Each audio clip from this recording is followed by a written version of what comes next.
নমস্কার বন্ধুরা, আমার চ্যানেলে আসার জন্য অসংখ্য ধন্যবাদ। বড়দের প্রণাম আর ছোটদের ভালোবাসা নিয়ে আজকের ভিডিওটা শুরু করছি। তো চলো, আজকে সারাদিন কি করি সেটাই তোমাদের সাথে শেয়ার করব। তো চলো, আগে সকাল সকাল আমি মোটামুটি স্নান সেরে প্রায় রান্নার কাছে চলে এসেছি। আজ একাদশী ছিল, দিদা একাদশীর ব্রত করে। তো অনেকে এখানে ফল মিষ্টি খায়, তা আমার দিদা ফল মিষ্টি সব দিন খায় না, বাছা একাদশীগুলো খায়। তো সকাল সকাল একটু সবজি আর পরোটা কয়েকটা করে দিয়েছিলাম দিদা খাবে বলে। তো চলো, তারপরে এখানে আমাদেরই বাড়ির সামনে দিয়ে একজন সবজি বিক্রি করে সে এখান থেকে সাইকেলে করে সবজি নিয়ে যায়। আমি যেদিন নিখিল যখন নিখিল থাকে না তখন ওরই কাছ থেকে আমি সবজিটা নিয়ে নিই।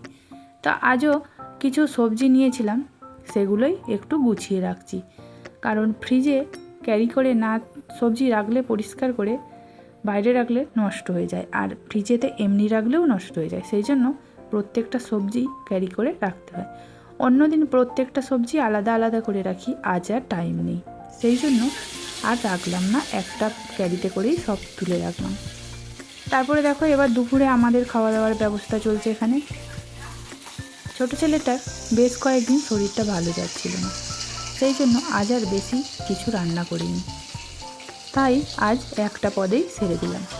তো আজ রান্না করলাম সজনা ডাঁটা, মাছ, আলু, পেঁপে টেপে দিয়ে একটা ঝোল মতো করেছি।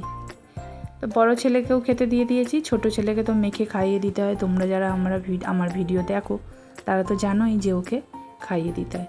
তো চলো, ওকে দুপুরে খাইয়ে দিই। তারপরেই দেখো, একটু দুপুরে রেস্ট নিয়েছিলাম, তারপরে সন্ধে হয়ে গেছিলো, এবার সন্ধে দেওয়ার পালা। এই যে সন্ধে দিতে বসে গেছি। তো গপুকে তো শোকেসে রাখি, এখানেও সন্ধে দিতে হয়। ওপরে আমার যে ঠাকুরমশাই আসে লক্ষ্মী ঠাকুর পুজো করতে, সেই ঠাকুর ওপরে আছে, তো সেখানে ঠাকুরমশাই আসেন। তো এখানে আমি মোটামুটি ওপরে সন্ধেটা সেরে তারপরে এখানে আবার গপুর কাছে সন্ধে দিতে এসেছি। সন্ধেবেলা গপুকে খেতে দেওয়া, ঘুম পাড়ানো, বেশ অনেকটাই কাজ থাকে। তো এবার মোটামুটি সন্ধেটা সারা হয়ে গেল, এবার গপুকে খেতে দেওয়ার পালা। তো তখনই বড় ছেলে পড়তে চলে গিয়েছিল, পড়া আছে ওর, ফিরতে 9টা বেজে যাবে। তো তখন কিছুদিন যেদিন ও বাড়িতে থাকে, সেদিন ওই সন্ধেটা দিয়ে দেয়, সন্ধ্যের পুজোটা ওই সেরে দেয়। তো আজকে যেদিন নেই, মোটামুটি আমাকেই করতে হয়। তো আজকে আমি এই যে সন্ধে দিয়ে গপুকে চকলেট খেতে দিয়েছি। তারপরে এবার একটু কি বলবো, চাটা খাওয়ারও ব্যাপার আছে। তো চলো একটু চা করে খাওয়া যাক।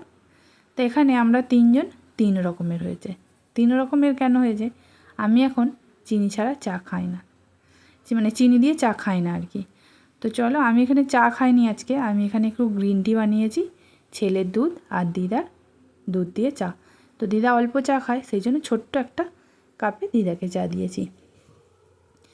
তো চাটা খেয়ে খাওয়া দাওয়া করার পর এবার ছেলেকে একটু তো পড়াতে বসাতে হবে। ও দিদি পড়াতে আসে, সে কিছু পড়া দিয়েছিল, সেইগুলো ও বসে বসে লিখছে। তা আমি বসে আছি পাশে, আর কি করব, বাচ্চাদেরকে দেখাশোনা তো করতেই হবে। তারপরে ওকে পড়িয়ে উঠে রান্না বান্না ব্যাপার ছিল। তো এখানে আলু ভাজা করেছি, শসা কেটেছি, সকালের একটু টিফিন বক্সে সবজি ছিল সেটাও বের করেছি। আর দিদাকে দিদা তো মুড়ি খাবে না, তো পরোটা দিদার, আর সবাই মিলেই পরোটা খেয়েছি, আলু ভাজা, আর আমাদের একটু মুড়ি বের করেছি, আর একটু পেঁয়াজ, কাঁচা লঙ্কা, শসা কেটেছি, আর সাথে একটু চানাচুর, ব্যাস এই নিয়েই রাতের খাবার। তো চলো আমরা রাতে খাওয়া দাওয়া করে নিই। আপনারা ভালো থাকুন, সুস্থ থাকুন, টাটা।